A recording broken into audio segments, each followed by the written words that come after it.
denizens of the night. Welcome to another episode of the macabre, the terrifying. Broadcasting live from inside a photograph from the 1930s, I will be your guide through the witching hours. Tonight, we'll explore a children's game with a dark secret. Nestled deep among hills and evergreen trees, there rests a quiet town with a curse. Once every decade or so, a strange song reemerges among the children in the schoolyard, and in its wake, disappearances. Surely a coincidence, right? But hark! Can you hear the haunting melody floating on the breeze? It's been about 10 years since Jimmy Smythe disappeared, and I'm thinking there might be something to this Patchwork Man after all. This story is called Does Anyone Remember the Rhyme About the Patchwork Man and the Picture Game? And was written by Quincy Lee.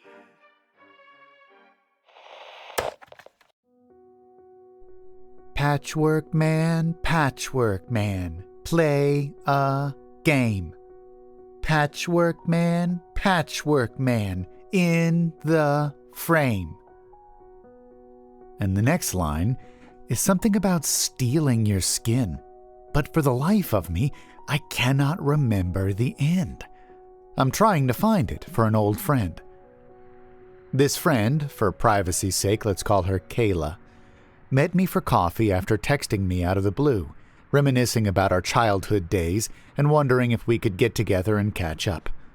I'm one of the few who stayed in our hometown and never moved, even though there's really nothing except lots of conifers reaching toward the clouds like brushes, painting the skies a permanent gray. The trees and slopes mean our roads are winding, our homes shaded, and the sky blotted out by branches, unless you're willing to drive far enough to where the land levels into pasture.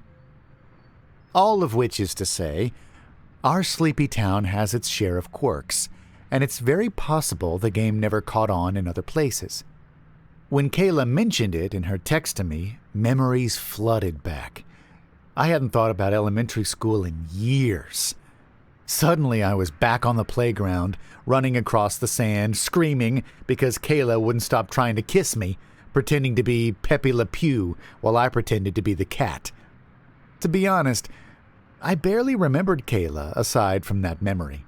Even though we attended the same school all the way through senior year, she became one of the popular girls, and since I turned out to be the token gay, I'm actually bi, but whatever, I spent most of high school just trying to keep my head down and get through. We met at a small cafe, one of only 2 breakfast spots in town, and the only one with coffee I considered decent. Seated by the large windows, I wondered if I'd even recognize her. I texted that I was wearing gray flannel. When she came in, she looked around for a moment in confusion, spotted my shirt, and beamed. "Pat! Almost didn't know it was you!" "Kayla?" I smiled and stood up. "I definitely didn't recognize you. Wow, you look like a real city gal. That's a beautiful coat." "It's Burberry," she said and blushed, embarrassed maybe to be a rich woman in such a homey space. "I like your tattoo. Is that a wolf?" "It's actually my husky, Snowy. Named him when I was 8. I never wanted to forget him, so..." "Oh my God, that is so sweet." She laid a hand to her heart, looking genuinely touched as she slid into her seat. "I never knew you had a dog. How did I not know that?" "You know, my son recently got a dog. You've got kids now." "I've got kids now." The first hour of catching up, Kayla was smiling, energetic, seemingly delighted to share about her life and ask about mine. And yet I noticed the occasional drift of her eyes as I was telling her about my dad's health, like she was distracted. like all this sunny conversation was just light on the water's surface, while deeper down, a darker undercurrent tugged her thoughts elsewhere, like she was itching to ask me something. But then the smile returned, as carefully applied as her makeup. I suppose life as a businesswoman taught her to wear that amiable disposition, just like that expensive coat. But I'm patient. I kept up the discussion and waited for her to get comfortable enough to shed both the fancy coat and fancy smile and explain to me why her hands were trembling. Finally, she sipped her coffee and asked, "Do you remember Jimmy Smythe?" Of course I remember Jimmy Smythe. That was how we always referred to him. Not as Jimmy, like back when he was alive. Jimmy Smythe. First name, last name. Jimmy Smythe, the boy who went missing. "You remember what he looked like?" she asked. That took me aback. I tried to think that far into the past, shook my head. She reached into her bag and pulled out a photograph, an actual printed photograph. This was a lot of effort. I looked at the photo and tried to remember him. Blue eyes, blonde hair, chubby red cheeks, and that mole on his nose. Jimmy Smythe was in our 4th grade class when he went missing. People searched for weeks, but there was no trace of him anywhere. "You remember," she asked, "how mad the sheriff got about the Patchwork Man?" "I remember," I nodded. "They thought he was someone they could find." The Patchwork Man was like our small town's version of the Boogeyman or Bloody Mary, a scary tale we used to spook one another. He wasn't real, but Jimmy talked about him so much in the days before he disappeared that authorities assumed he was an actual person stalking us all. It's possible the other kids said stuff that led them to think that too, and Jimmy and the others drew pictures of him. So many pictures. A disfigured man in a patchwork calico coat. But I was never really all that into the fads and games that the other children got swept up in. I didn't learn about the Patchwork Man until our school field trip to an art museum. Our school was so small, it was us little kids plus the older kids. When we finally got to the museum, all us younger kids went spilling into the rooms and wandering among the paintings, pointing and saying things like, "Oh my God, it's the Patchwork Man!" Sometimes we pointed at creepy figures or characters in mottled clothes, like jesters. But mostly we pointed at paintings where there wasn't any figure at all. The older kids didn't get it and kept asking, "What's the Patchwork Man?" I didn't really get it either, even though I kept doing it. But then Jimmy explained it to me. The picture game was kind of like a cross between Where's Waldo and those magic eye things. The idea was that you had to try to find the Patchwork Man. Most of the kids were pretending just like I was. "He's right behind you," we'd say. "He's gonna snatch you away." Stuff like that. The teachers finally told us to quit it, but for weeks after, every so often, someone would remember and start it up again, shrieking that they saw the Patchwork Man. They'd yell and point at a picture and swear they saw it for real and that he was in the picture, guys, I swear he was there. The week before Jimmy Smythe went missing, he said it a lot.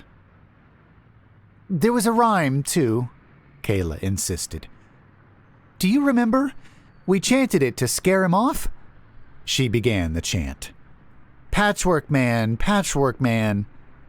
Play a game, I joined in, the words tumbling up from some dusty shelf of memory. Patchwork Man, in the frame. Patchwork Man... I can't remember the rest. Yes, that's where I'm stuck too.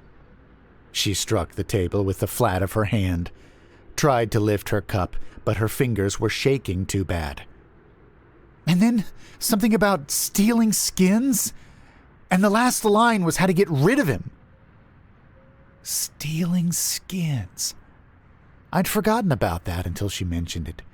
How the Patchwork Man stole the skins of his victims, and his own body was sewn together from their pieces, so that he had the eyes of one, the nose of another. Patchwork Man.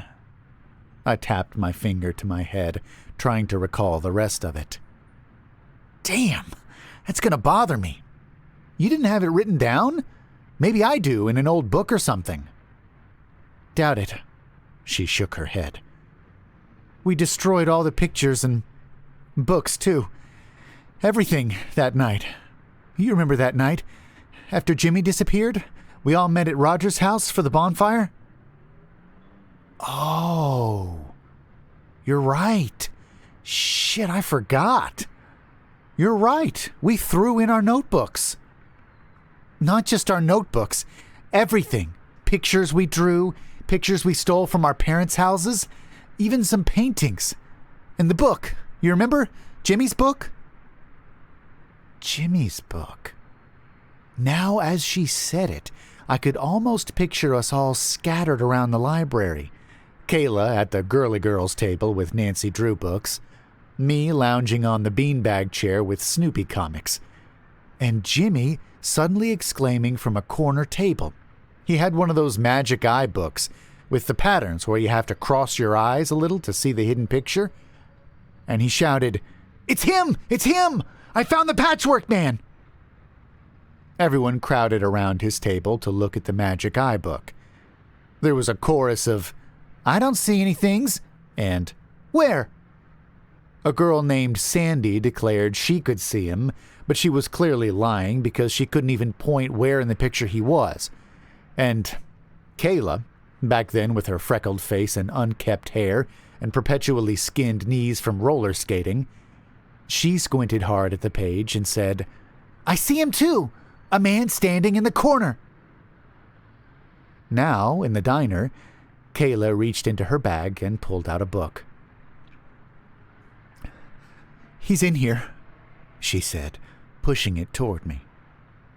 Ice trickled down my spine. It was a magic eye book, the same book. Different copy, but identical cover and pages. "Why would you tell me I'm not crazy? Tell me he's not there." I sighed, but I opened the book. "You know, I've never been good at these things. I don't think I'll be able to see anything in any of them." "You can. I'll show you," said Kayla, and patiently but insistently taught me how to look. How to see the ball in the picture on the first page, the airplane on the second. It was difficult. I could only make out the shapes with intense concentration. But after I saw a star without her giving me hints, she nodded encouragement and turned the page. The next one was challenging. In fact, the longer I stared, the more convinced I became there was nothing in the picture at all, that this one was a dud. Sweat formed on my brow. I could feel the moisture pooling under my armpits, even as my skin went cold. Wait, maybe there was something. I think I see a figure," I said finally. "Sort of. It's crystal clear to me when I look." She closed the book without looking at the page. "That one's the Patchwork Man." "Oh," I said, felt a tingle of unease, but then I thought about it for a moment. Could be any man-shaped figure, though, couldn't it? We made up all that stuff about the Patchwork Man. It was just a game. But she was pulling more things out of her bag now, spilling the bag open to reveal photos, articles, artwork. She shoved a handful of newspaper clippings toward me. "Here in this town," she said, voice low and tremulous, "the disappearances started long before Jimmy, and after him there was a boy the next year in 2nd grade, and later a little immigrant girl. The disappearances happen every decade or so. A handful of people, and then nothing for years." And now her composure completely cracked. She took her napkin and held it to her face, her mouth trembling beneath welling tears as if she were biting back a scream. Finally, she burst. "I didn't mean to look. I was going through my old notebooks, childhood stuff I'd packed away, and I found some diary entries I wrote about the Patchwork Man." She started to sob. I should have burned it. I must have forgot it. I thought I did burn it. Once I saw my old drawings of him, I see him everywhere now. He won't go away. He's real. He has Jimmy's blue eye, Jimmy's rosy cheek. Look, you can see. I don't want to, I said. But she shoved Jimmy's photo over, along with a folder of artwork. And in spite of myself, I looked. The folder contained printouts of paintings, the kind you might see in people's houses or in a museum. Initially, they were all perfectly ordinary pictures. I shook my head and told her there was nothing in them. But then, I almost missed him, like my eyes wanted to skip over him. But the feel of goosebumps on my arms made me look again, and there, in a watercolor of a crowded street, amongst all the shapes bleeding together like wet ink after a rain, was a man wearing a patchwork coat made of some sort of supple, delicate leather. He was gone in the next few paintings, but reappeared in another impressionistic crowd scene. The more images I saw him in, the easier he was to spot, hiding among the artworks like Waldo in a crowd. And I swallowed, trying to quell the fear that brought my heartbeat pounding in my ears, because I could see him clearly enough now to identify the one bright blue eye and ruddy cheek. It really was Jimmy's eye. And up close, the pieces of Jimmy and others in the Patchwork Man were all the wrong size, mismatched, like some sort of Frankenstein, but even more horrifying to look at. In fact, the longer I looked, the more nauseating the details. Like how the Patchwork Man had too many fingers on his hands, and one of his ears was upside down, and his other eye had 2 different pupils, and the buttons of his coat were teeth. And I was getting sick to my stomach. Dizzy, like I was feeling a sense of vertigo, like when you look at one of those spinning spirals, and when you stop, everything keeps spinning. Like I was staring at a magic eye and the patterns were shifting. His skin was almost like one of those mesmerizing patterns. Wham! I jumped. Kayla had slammed the folder closed and was shouting at me, hollering at the top of her lungs, shaking me. Stop looking! Stop looking! Everyone in the cafe was staring. I stammered an apology, and we paid and quickly left. Are you okay? She asked. Yeah, No, actually. I turned to her. Why the heck would you come all the way out here and drag me into... Because I don't want to be next, she cried, anguished. Rory is starting elementary school. I just need to know the rhyme, Pat. I need to know how it ends. You're the only person I know who might remember. Please. What did we do to chase him away at the bonfire? Okay, I growled, trying to suppress the bubbling fear that... No, I would not succumb to this delusion. She doctored those pictures. She had to. Or she'd drawn me into her crazy fears through sheer conviction. But I couldn't leave her in this state. So I said, okay, I maybe have an idea. We parted ways and agreed to meet at my house later that evening. In the meantime, I looked at the artworks that hung on the walls of my house. Artworks that had been there since my grandparents' generation, showing landscapes and people. All normal. I typed this post, thinking if we didn't solve her problem, maybe someone else could help. I was still typing when the doorbell rang. Evening had come sooner than I expected. I met Kayla outside by the fire pit. She had brought her folders with pictures. I also brought a painting out from inside. It was my favorite, a landscape of the beautiful woods and slate-gray sky. It seemed to embody the essence of this place, the lonely isolation and desolate beauty. But while typing, I reluctantly had to admit I'd started catching odd glimpses in the corner of my eye, as if someone were peeking out from behind a trunk. I didn't want that idea to take root any deeper than it had already. The painting had to go. The plan was simple. We'd burn the pictures, recite the rhyme, and hope that reenacting what we'd done as children would jog our memories. I got the fire going, while Kayla stood there tight-lipped and pale.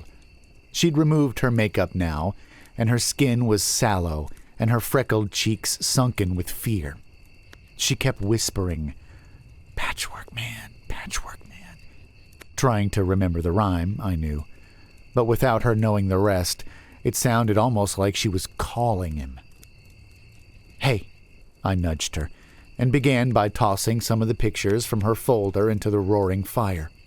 She nodded and followed suit, throwing her old diary on, and then the magic eye book and what was left of her folder.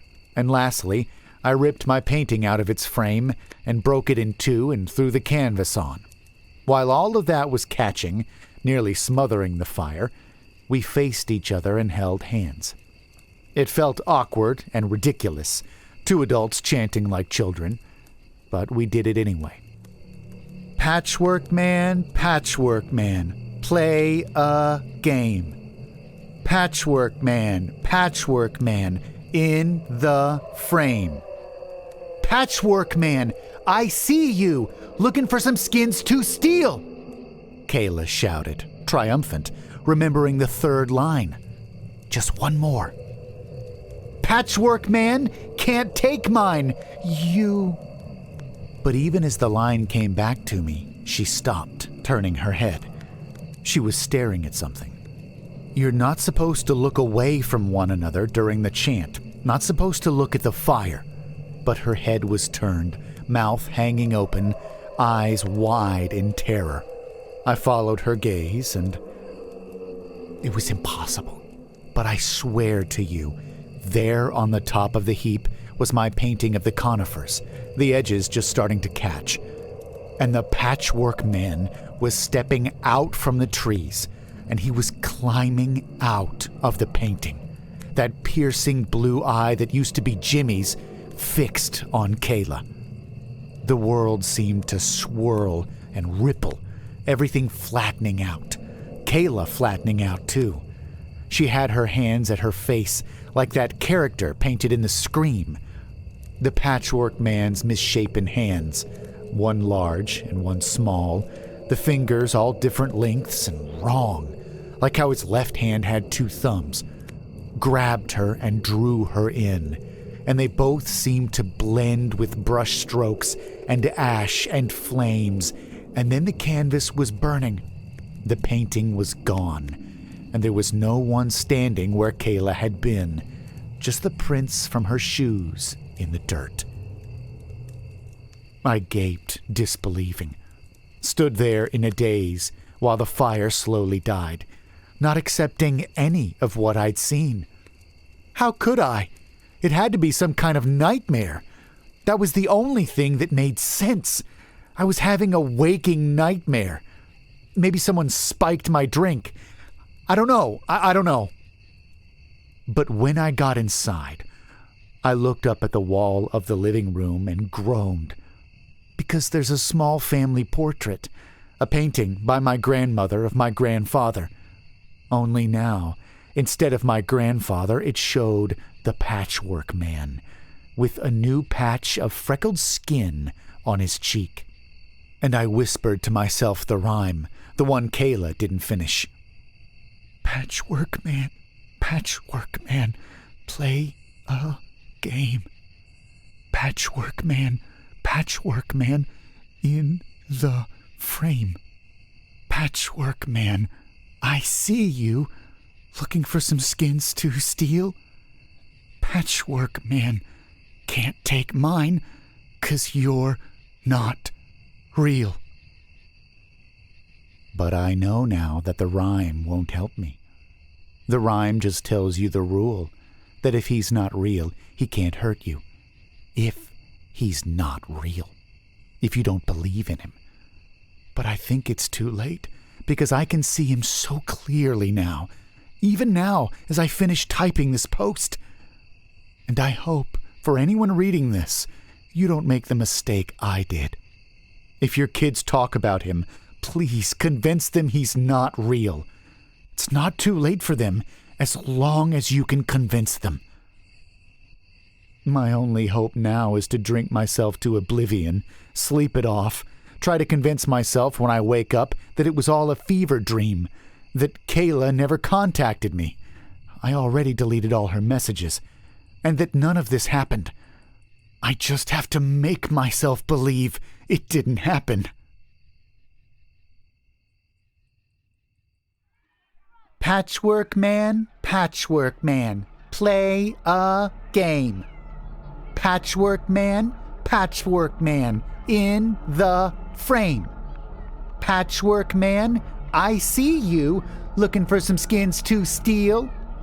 Patchwork Man, can't take mine 'cause you're not real.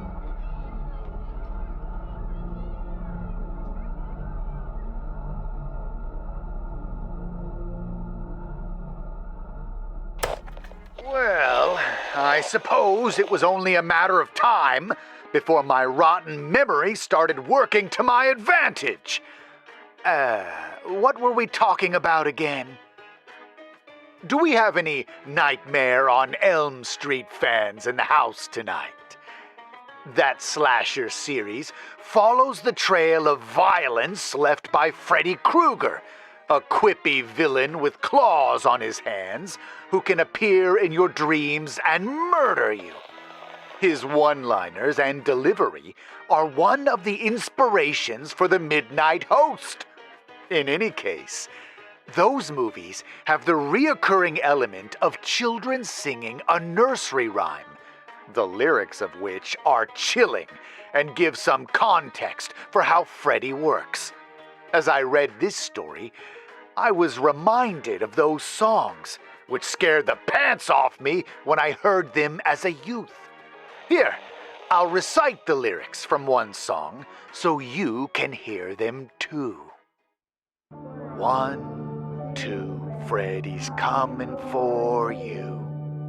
3, 4, better lock your door. 5, 6, grab a crucifix. 7, 8, gonna stay up late. 9, 10, never sleep again. Oh man, even now they shiver my spine. If you enjoyed this story, please check out the author in the links below. This is not the first story we've heard from this author, and I will link 2 others in the end cards, so click on those and keep the horror rolling. Please also leave a like on this video, and let me know in the comments if you have another spooky nursery rhyme. Whatever you do, forget about this video right as soon as you've finished it. And don't fall asleep.